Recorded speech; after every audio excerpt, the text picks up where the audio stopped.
Hello बच्चों, मैं आपका विजय सर। आशा करता हूं कि आप लोग बहुत अच्छे होंगे। आज के इस वीडियो लेक्चर में आप सभी का स्वागत करता हूं। इसके पिछले वीडियो लेक्चर में हम लोग बेटा चर राशियां से आरंभ करके और लास्ट हमने कोटि और साथ में गुणांकों के बारे में क्या किया था, अध्ययन किया था। आज हम बात करते हैं कि किसी बहुपद का मानक रूप क्या होता है। मानक रूप का अर्थ ये होता है कि आखिर हम किसी बहुपद को लिखे कैसे, जैसे इजी टू क्या हो, अंडरस्टैंड हो, आसानी से समझ में आ जाए। फॉर एग्जाम्पल, जैसे मान लीजिए कि एक बहुपद मैंने आपके सामने यहाँ पर रिप्रेजेंट किया कि 4x² plus 3x³ plus 5x minus 9x power 6 plus 7x power 8 plus 3x, ऐसे मैंने लिखी। अब ध्यान से इस बहुपद को आप देखो। अगर आप इसे देखोगे ध्यान से तो यह बहुपद थोड़ा अनट्रेंडम दिखाई देगा। क्यों?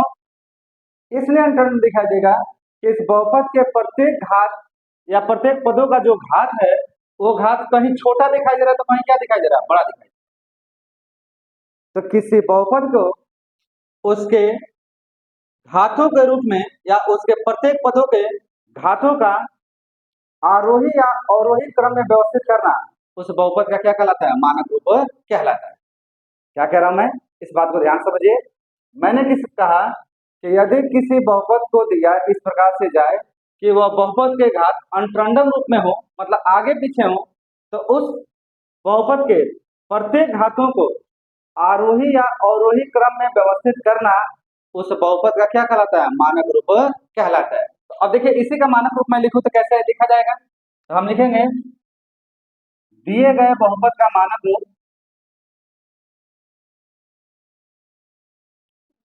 बहुपद का मानक रूप, और क्या होगा मानक रूप सर? तो इसका मानक रूप होगा या तो इनके घातों को बढ़ते हुए क्रम में लिख दो या इनके घातों को क्या हो, घटते क्रम में लिख दो। दोनों में किसी एक क्रम में लिखो। तो जैसे मान लो तो हम घटते हुए क्रम लिखते हैं, सबसे अधिक घात कौन सा है, 8 वाला है। तो आप सबसे पहले लिखें 7x पावर 8, इससे छोटा क्या है 6, तो माइनस 9x पावर 6, इससे छोटा क्या है आपका 3, तो प्लस 3x पावर क्यूब, उससे छोटा क्या है 4x², तो प्लस 4x², और यहाँ देखिए 5x और 3x मिलकर कितना हो जाएगा 8x। क्लियर? अब यहाँ देखिए यह बहुपद अब आपको एक स्टैंडर्ड फॉर्म में दिखाई देगा। कैसे? क्योंकि पढ़ना भी आसान है और समझना भी क्या है, आसान है। आप बड़ी आसानी से कह सकते हैं कि इस बहुपद का जो घात होगा वो कितना होगा, 8 होगा। क्यों? क्योंकि सबसे बड़ा घात कितना हो रहा है, 8 हो रहा है। अब 8 के बाद 6 आ रहा है, 6 के बाद 3 आ रहा है, 3 के बाद 2 आ रहा है, 2 के बाद क्या आ रहा है, 1 आ रहा है। तो यह दिए गए बहुपद का क्या कहलाएगा, मानक रूप कहलाएगा। या इसी को चाहो तो आप धातु के बढ़ते हुए क्रम में लिख लो।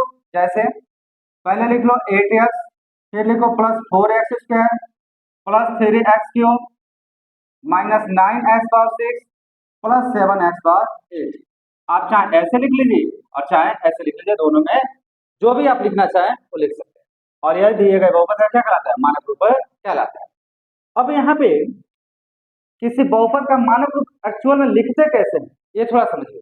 तो देखिए, जो मैक्सिमम टाइम हम लिखते हैं वह घातों का घटता हुआ ही क्रम क्या करते हैं, लिखते हैं।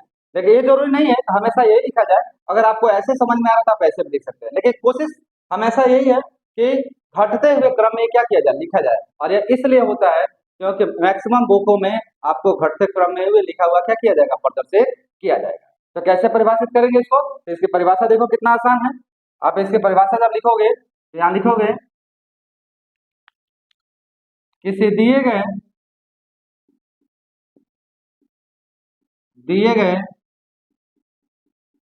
बहुपद के घातों का आरोही या अवरोही क्रम में व्यवस्थित करना या व्यवस्थित रूप ही बहुपदों का या बहुपद का मानक रूप कहलाता है, मानक रूप कहलाता है। ठीक है? अर्थात यदि किसी बहुपद में प्रयुक्त हुए चरों पे जितने भी घात हैं उन घातों को या तो आरोही में लिख दिया जाए या क्या लिखा जाए, अवरोही में। आरोही मतलब घटता क्रम, अवरोही मतलब बढ़ता क्रम। तो या तो आरोही में लिखा जाए या अवरोही क्रम में। तो इस रूप में लिखना ही या जो या इस रूप में लिखने के बाद से जो व्यवस्था में प्राप्त होती है वही व्यवस्था हमारी क्या कहलाती है, बहुपदों का मानक रूप कहलाता है। जैसे एक और एग्जाम्पल दिखाएं अगर आप इसके सामने आपको, तो जैसा मैंने यहाँ पे कहा कि एक छोटा सा एग्जाम्पल ले रहे हैं कि 3x plus 4x³ minus 2x² plus 5x power 6, कुछ ऐसा लिख दिया। अब इसका मानक रूप लिखना है। तो मानक रूप में या तो आरोही लिखोगे या क्या लिखोगे, अवरोही। तो दोनों में से कोई एक क्रम लिखो। तो जैसे सबसे ज्यादा क्या होता है, आरोही होता है, मतलब घटता हुआ क्रम। तो आप यहाँ देखिए सबसे बड़ा घात कितना है, 6। तो आप यहाँ पे लिखे मानक रूप इसका क्या होगा सर, इसका मानक रूप हो जाएगा 5x power 6 plus 4x³ minus 2x² plus 3x। समझ में आ गया आपको। तो इस तरीके से हम किसी दिए गए बहुपद का क्या करते हैं, मानक रूप ज्ञात करते हैं। तो मेरे ख्याल समझ में आ गया होगा आपको। तो आप इसे थोड़ा समय लेकर नोट करें और उसके बाद हम बढ़ते हैं बहुपदों के प्रकार के बाद, प्रकार की तरफ। तो बहुपद के कितने प्रकार होते हैं, किस प्रकार से बहुपदों के प्रकार को हम समझते हैं। चलो नोट करो, फिर फटाफट हम बढ़ रहे हैं आगे बहुपदों के प्रकार। तो बहुपदों का मानक रूप समझने के बाद अब हम बात करते हैं बहुपदों के प्रकार के बारे में। एक्चुअल में अगर बहुपदों को ध्यान से देखा जाए तो बहुपदों के प्रकार, इन्हें मुख्य रूप से दो प्रकार में बांटा गया। एक तो इनके पदों के आधार पर और एक बांटा गया इनके घातों के आधार पर। थोड़ा बात समझते हैं यहाँ पे कि किसी बहुपद को बांटा कैसे गया। मान लीजिए हमने कहा कि हम इन बहुपदों के प्रकार देख रहे हैं, तो हमने कहा कि इनका प्रकार मुख्य रूप से दो प्रकार से बांटा गया है। एक तो कह रहे हैं कि पदों के आधार पे और दूसरा कह रहे हैं घातों के आधार पे।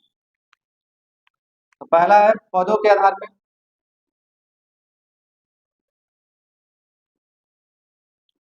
पदों के आधार पर, और दूसरा घातों के आधार,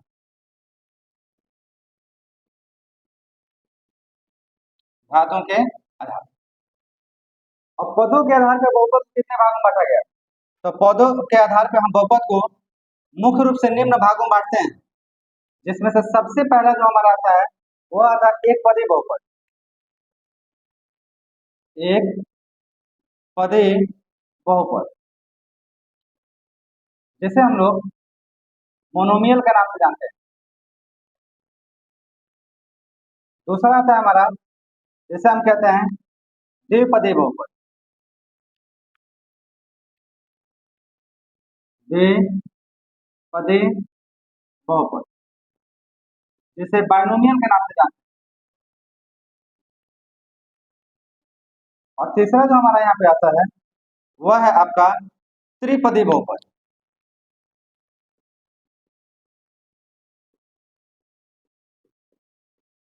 जिसे ट्राइनोमियल के नाम से जानते हैं। ठीक। तो हमने कहा कि पदों के आधार पे बहुपद को मुख्य रूप से तीन भागों में, ऐसा नहीं कि तीन ही भागों में बांटा गया, इससे ज्यादा ही बांटा गया है। देखिए क्लास जो आप स्टैंडर्ड में है उस स्टैंडर्ड के आधार पे अभी आपको एक पदी, द्विपदी और त्रिपदी बहुपद के बारे में क्या करना है, अध्ययन करना है। तो कैसे करेंगे। अब एक पदी बहुपद कौन सा बहुपद होगा, तो ऐसा बहुपद जिसमें पदों की संख्या कितनी हो, एक हो।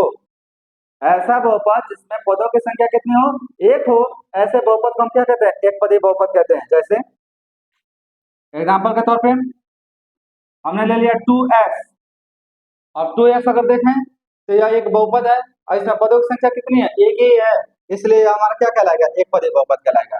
वैसे हमने लिख लिया कि 3x पावर 5, यह भी हमारा एक पदी बहुपद है। वैसे हमने ले लिया 9z पावर 6, यह भी क्या है, एक पदी बहुपद है। ऐसे असंख्य हैं, ये सब के सब क्या कहलाएंगे, एक पदी बहुपद कहलाएंगे। वैसे ही द्विपदी बहुपद क्या होता है, तो ऐसा बहुपद जिसमें पदों की संख्या कितनी हो, दो हो, ऐसे बहुपद को हम द्विपदी बहुपद कहते हैं। जैसे 2x प्लस 5, देखो पदों की संख्या कितनी हो गई, दो, तो इसलिए यह द्विपदी हो जाएगा। या हमने लिखा 3x³ प्लस 5x, इसमें पदों की संख्या कितनी है, दो है, इसलिए आपका क्या हो गया, द्विपदी हो गया। या हमने लिख लिया z पावर 6 माइनस 9, ये लिख लिया, इसमें भी दो पद है, इसलिए अभी हमारा क्या कहलाएगा, द्विपदी बहुपद कहलाएगा। और ऐसे बहुत सारे, ठीक है ना। वैसे ही त्रिपदी बहुपद के बारे में बात करें तो कहते हैं कि ऐसा बहुपद जिसमें पदों की संख्या कितनी हो, 3, तो वो बहुपद हमारा क्या कहलाता है, त्रिपदी कहलाता है। एग्जाम्पल के तौर पे आप कुछ भी ले सकते हैं, जैसे 4x² + 3x + 5। देखिए पद कितने हैं, 1 2 3, तो पदों की संख्या 3, इसलिए क्या कहलाएगा, त्रिपदी बहुपद कहलाएगा। वैसे ही मैंने लिखा कि 9z² चाहे z³ - 9z + 5, ऐसे लिख दिया। ये सभी पदों की संख्या कितनी है, 3 है, इसलिए अभी क्या कहलाएगा, त्रिपदी कहलाएगा। ऐसे बहुत सारे हम क्या कर सकते हैं, लिख सकते हैं, इत्यादि, ये सब के सब क्या है, त्रिपदी।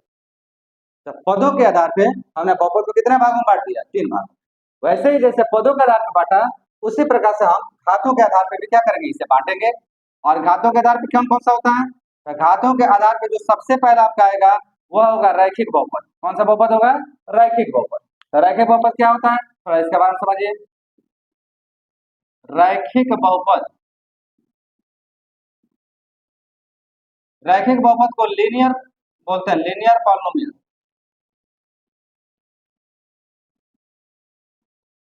ठीक है, लीनियर पॉलिनोमियल। उसी प्रकार से द्विघात बहुपद,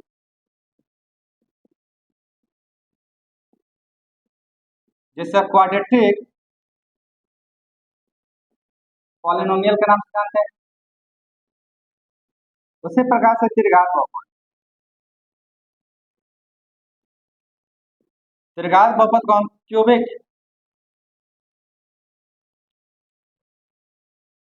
क्यूबिक पॉलिनोमियल के नाम से जानते हैं। ठीक है, तो हमने, अब त्रिघात होता है, चतुर्थघात होता है, पंचघात होता है, लेकिन अभी हम जिस क्लास में हैं उस क्लास के आधार पे त्रिघात तक ही सफिशियंट है। तो हमने देखा त्रिघात बहुपद जिसे क्या कहते हैं, क्यूबिक पॉलिनोमियल।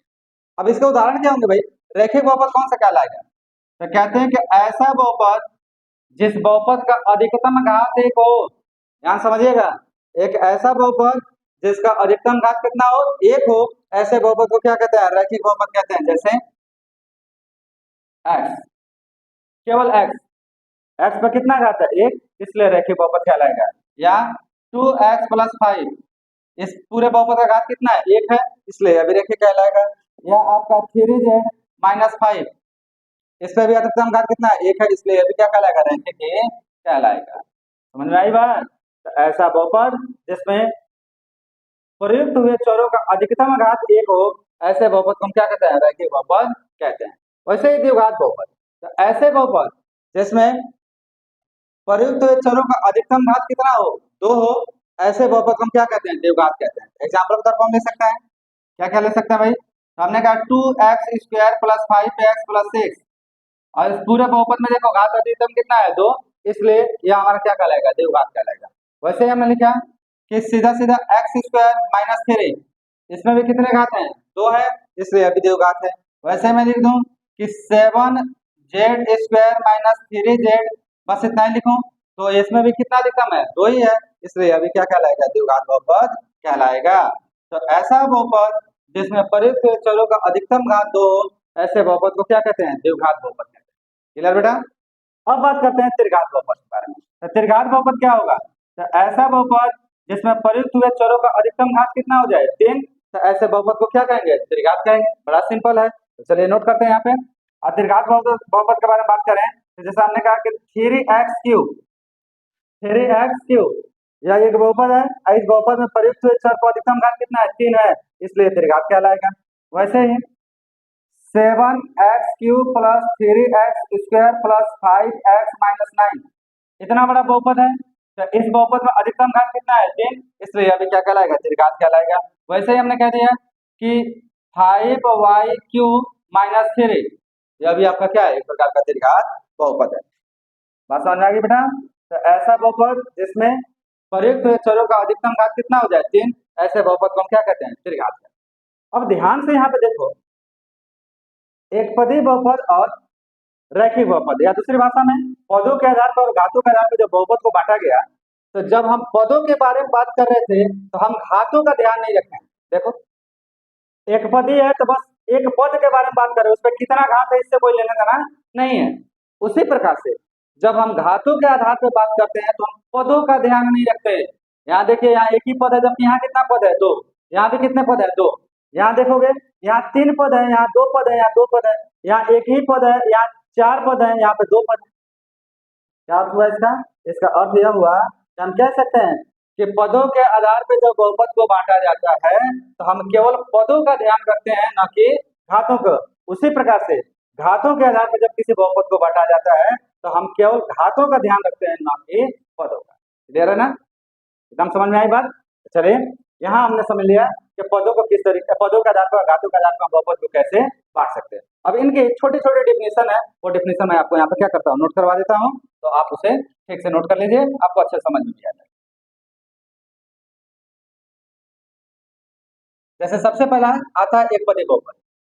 सबसे पहले हम बात करते हैं किसका? एक पदी बहुपद।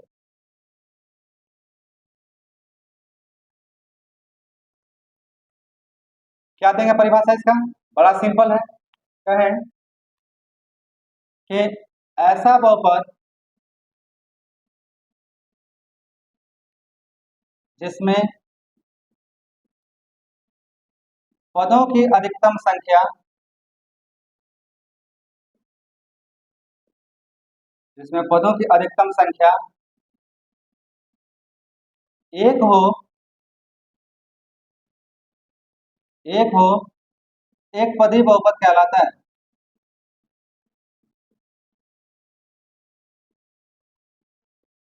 कहलाता है। और जैसे में मैं वही एग्जांपल ले रहा हूँ जो यहाँ पे लिया हूँ, उससे फायदा ये होगा कि आपको कोई समस्या नहीं होगा। जैसे हमने ले लिया कि 2x, 2x, 3x power 5, 9z power 6, etcetera. तो यह हो गया हमारा एक पदी बहुपद। अब जैसे एक पदी के बारे में बात किया, उससे हम बात कर रहे हैं एक पदी के बारे में। तो द्विपदी बहुपद क्या होता है सर? क्या बोलोगे आप द्विपदी के बारे में? तो कहोगे कि ऐसा बहुपद,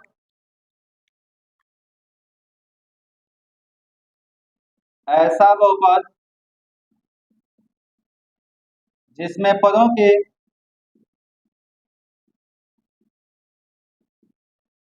अधिकतम संख्या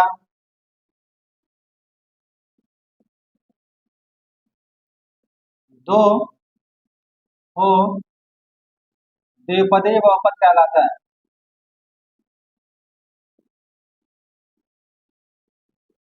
द्विपदी बहुपद कहलाता है। जैसे, जैसे हम बिल्कुल वहीं से उठाएंगे, और जैसे में क्या लिखेंगे? जैसे हमने लिखा है 2x+5, 3x² + 5x, उसी प्रकार से z⁻6 - 9 इत्यादि। ठीक है? तो ऐसे जैसे हमने द्विपदी के बारे में बात किया, सिर्फ इसी प्रकार से हम बात करेंगे त्रिपदी। तो त्रिपदी क्या होता है भाई? त्रिपदी बहुपद क्या कहोगे आप? आप कहोगे ऐसा बहुपद, ऐसा बहुपद जिसमें पदों की अधिकतम संख्या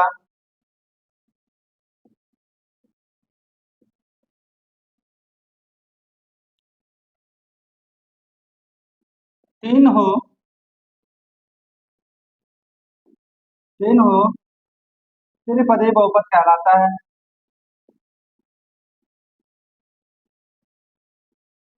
त्रिपदी बहुपद कहलाता है। जैसे, जैसे तो जैसे हमारा आ जाएगा 4x² + 3x + 5, या 9z³ - 9z + 5 इत्यादि। ये सब के सब क्या कहलाएंगे? त्रिपदी बहुपद कहलाएंगे। तो बात आपको समझ में आ गई होगी कि एक पदी बहुपद क्या है, द्विपदी बहुपद क्या है, त्रिपदी बहुपद क्या है। चलो थोड़ा सा समय लो, इसे नोट करो, और फिर हम अब बढ़ते हैं रैखिक क्या है, द्विघात क्या है और त्रिघात क्या है, और साथ में कुछ और अन्य प्रकार के बहुपदों के बारे में भी क्या करेंगे, यहाँ पे अध्ययन करेंगे। तो चलिए फटाफट नोट करिए, और फिर हम बढ़ते हैं आगे रैखिक बहुपद की ओर। तो त्रिपदी बहुपद समझने के बाद अब हम बात करते हैं कि रैखिक बहुपद क्या होता है, जो घातों के आधार पर बांटा गया है। तो पहला ले रहे हैं रैखिक बहुपद।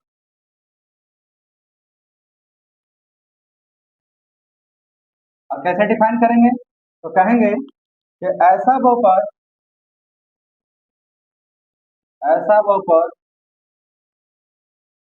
जिसमें प्रयुक्त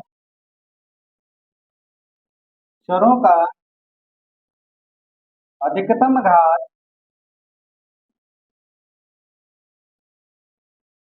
एक हो, रैखिक बहुपद कहलाता है। रैखिक बहुपद कहलाता है। जैसे इसका अगर एग्जांपल लेना हो तो क्या ले सकते हैं हम? तो जो यहाँ पे लिया गया है x 2x+5 3z-5 इत्यादि, ये सब के सब किसके उदाहरण है? रैखिक बहुपद के। क्या कहा गया? ऐसा बहुपद जिसमें प्रयुक्त चरों का अधिकतम घात कितना हो? एक हो, रैखिक बहुपद कहलाता है। उसी प्रकार से अगर हम बात करें द्विघात बहुपद का, द्विघात बहुपद क्या कहेंगे? द्विघात बहुपद के बारे में सेम वही परिभाषा, थोड़ा सा अंतर। ऐसा बहुपद जिसमें प्रयुक्त चरों का अधिकतम घात 2 हो, द्विघात बहुपद कहलाता है।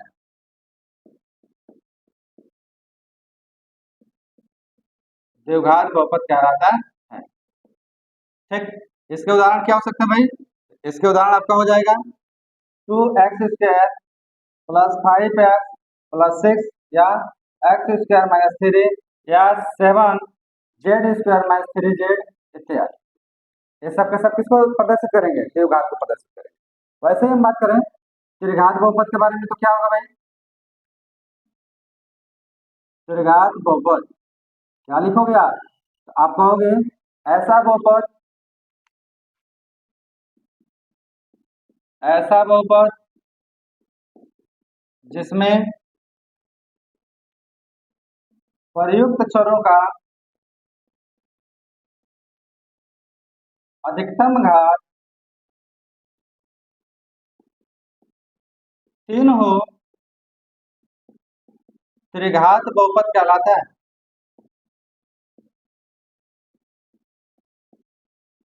कहलाता है। जैसे 3x³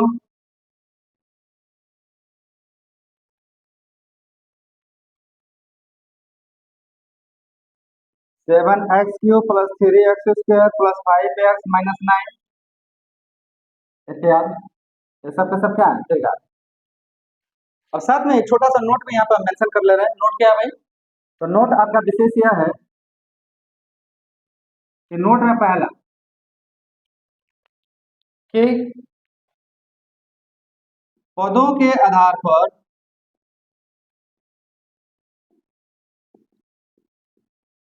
बहुपदों को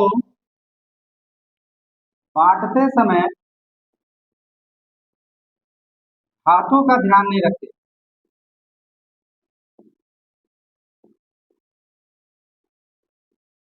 वैसे ही इसका दूसरा नोट क्या कहता है? दूसरा कहता है घातों के आधार पर,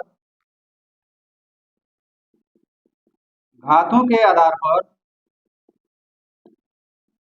बहुपदों को बांटते समय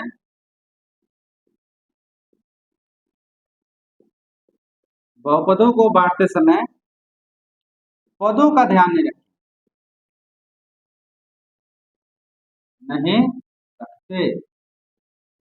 क्लियर ना? तो यहाँ पे हमने क्या किया? बहुपद को मुख्य रूप से दो प्रकार से बांट दिया, एक पदों के आधार पर, एक घातों के आधार पर। और फिर इनके जितने भी एक पदी, द्विपदी, त्रिपदी या रैखिक द्विघात और त्रिघात जो हुए, इनको हमने क्या कर दिया? परिभाषित भी कर दिया। अब इन्हीं के साथ हम दो और विशेष प्रकार के बहुपद के बारे में बात करेंगे। एक तो है चर बहुपद और दूसरा है आपका शून्य बहुपद। ये क्या होता है, थोड़ा इसके बारे में बात करें। चलिए थोड़ा नोट करिए, उसके बाद हम बात करते हैं चर तथा शून्य बहुपद के बारे में। तो त्रिघात बहुपद समझने के बाद अब हम बात करते हैं अचर बहुपद के बारे में। अचर बहुपद, इसे हम कांस्टेंट पॉलिनोमियल के नाम से जानते हैं।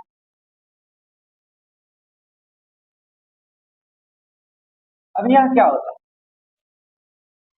यह क्या होता है, तो हम कहते हैं कि ऐसा बहुपद, हाँ सुनिएगा, ऐसा बहुपद जिसमें केवल अचर पाए जाए या केवल संख्यात्मक मान पाए जाए, ऐसे बहुपद को क्या कहा जाता है, अचर बहुपद कहा जाता है, शून्य को छोड़कर। हम यहाँ पे लिखें, ऐसा बहुपद जिनमें केवल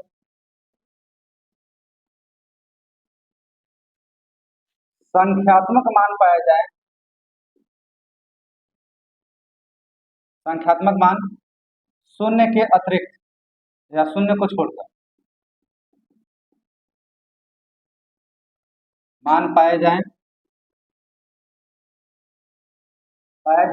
अचर बहुपद कहलाता है। अचर बहुपद कहलाता है। जैसे, और संख्या तो कोई भी हो सकती है, 1 हो गया, 2 हो गया, 3 हो गया, डॉट डॉट डॉट सब अचर है।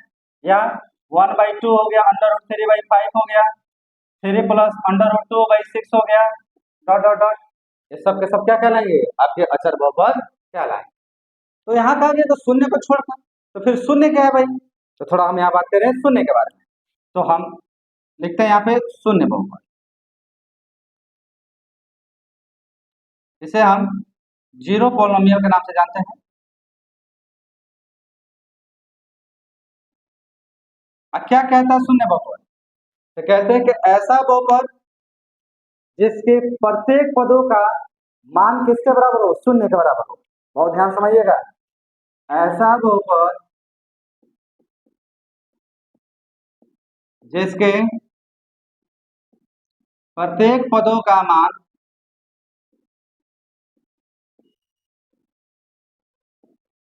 शून्य हो,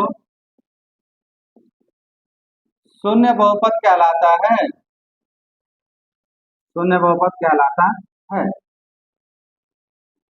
जैसे सबसे पहले तो जीरो, जीरो एक अपने आप में क्या है, शून्य बहुपद। या ऐसा कहीं लिखा गया हो कि 0 × x² + 0 × x - 0, ऐसा लिखा गया हो, तो इसका भी मान पूरा क्या आएगा, शून्य आएगा। या सीधा सीधा कहीं लिखा गया हो 0 × z⁵, ऐसा लिख दिया गया हो, तो ये अभी एक प्रकार क्या है, शून्य बहुपद है।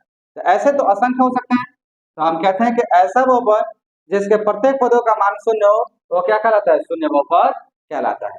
तो यहाँ तक हमने क्या किया, बहुपद क्या है, बहुपद में प्रयुक्त होने वाले चर क्या है, अचर क्या है, बीजी क्या है, व्यंजक क्या है, बीजी व्यंजक क्या है, घात घातांक कोटि क्या है, गुणांक क्या है, साथ में बहुपदों का मानक रूप क्या है, ये हमने यहाँ तक क्या किया, समझा। अब इसके बाद हम यहाँ बात करेंगे कि किसी बहुपद को लिखते कैसे, बहुपद का लिखने का तरीका क्या होता है, ठीक है ना। तो चलिए इतना नोट करिए, अब फिर हम बात करते हैं बहुपदों का कैसे लिखा जाए। तो अब बात करते हैं कि किसी दिए गए बहुपद को प्रदर्शित कैसे किया जाए। यहाँ प्रदर्शित करने का अर्थ है कि जैसे मान लीजिए कि एक साथ में बहुत सारे बहुपद हैं, x के रूप में भी हो, y के रूप में भी हो, z के रूप में भी हो, और किसी एक बहुपद के बारे में अगर हमें बात करनी हो, तो यार तो कुछ तो उसका नाम वाम होना चाहिए, कैसे समझ में आएगा कि किस प्रकार के बहुपद के बारे में हम बात करना चाहते हैं। तो इसके लिए देखिए सबसे सरल तरीका है, जैसे एक एग्जाम्पल से समझते हैं। जैसे मान लीजिए कि एक यहाँ बहुपद लिखा गया कि 2x² + 3x + 5, ऐसे लिखा गया। अब इस बहुपद का एक नाम देना चाहते हैं जिसके वजह से, जिस नाम के कारण इसे क्या किया जा सके, कहीं भी निरूपित किया जा सके। तो बड़ा आसान है, चेक करिए कि बहुपद का चर कौन सा है। तो इस बहुपद में चर कौन सा है, x है, तो हम यहाँ लगाएंगे इक्वल, क्या लगाएंगे भाई, इक्वल, और यहाँ लिखेंगे p, p फॉर होता है पॉलिनोमियल, p इन x, p इन x, क्या हुआ कि यह बहुपद किस रूप का है, x का रूप है। ऐसे बोलते हैं कि polynomial in form of x, P x का अर्थ क्या हुआ भाई यहाँ पे? तो पी एक्स का अर्थ होगा कि polynomial in form of x, मतलब यह बहुपद किस रूप का है? एक्स के रूप का है। उसी प्रकार से हम चाहें तो कोई एक बहुपद यहाँ पे लिए 3x³ + 5x - 6 ऐसे लिया। अब इसका नाम लेना चाहते हैं तो इसको भी क्या लिख सकते हैं? P x. या तो पी एक्स लिख सकते हैं, या मन करे तो क्यू एक्स लिख सकते हो, या मन करे तो इसे आर एक्स लिख सकते हो, या मन करे तो इसे क्या लिख सकते हो? जी एक्स भी लिख सकते हो। ध्यान रखना इन चारों में से किसी भी नाम से लिखा जा सकता है। क्लियर है? तो एक बहुपद का नामकरण P X, Q X, R X या जी एक्स के माध्यम से किया जाता है। यदि एक्स लगा है तो बहुपद किस रूप का होगा? एक्स का रूप का होगा। अगर कोई बहुपद ऐसे लिखा गया है कि y⁻6 - 3y² + 2 ऐसे लिखा गया है, अब इस बहुपद को लिखना हो तो क्या लिखोगे बेटा? बड़ा आसान है, आप यहाँ लिखिए p और इन ब्रैकेट क्या लिखो? किस फॉर्म में? y के फॉर्म में। तो यहाँ पे क्या आ जाएगा? यह बहुपद किस फॉर्म में हो गया? y के फॉर्म। क्लियर है? बड़ा सरल है। अब ऐसे लिखे कैसे, परिभाषित कैसे करें? तो यहाँ पे आप चाहें तो परिभाषित कर सकते हो कि किसी भी बहुपद को बहुपद को यदि बहुपद x के रूप का है तो उसे P X, Q X, R X या जी एक्स में किसी भी एक नाम से